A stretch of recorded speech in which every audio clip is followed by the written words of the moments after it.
ถ้าหัวใจน้องยังไม่แน่ รู้ไหมใจพี่อ่อนแอเป็นโรคแพ้สัญญาลอยลอยสัญญาให้ไว้กี่ครั้งก็พังบ่อยๆพี่หรืออุตส่าห์หลงคอยหน้าใจน้อยคอยเธอทุกทีสัญญา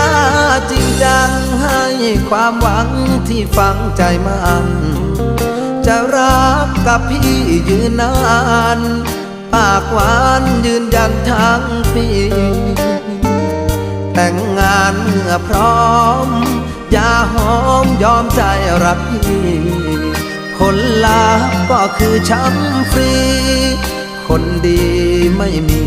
สัจจาสัญญาเอ่ยมาแล้วก็ลาจากเหลือไว้เพียงซากกากคำหวานบั่นทอนชีวาเห็นเธอดีจากแทบไม่อยากจะเชื่อสายตาพี่เสียดายเวลา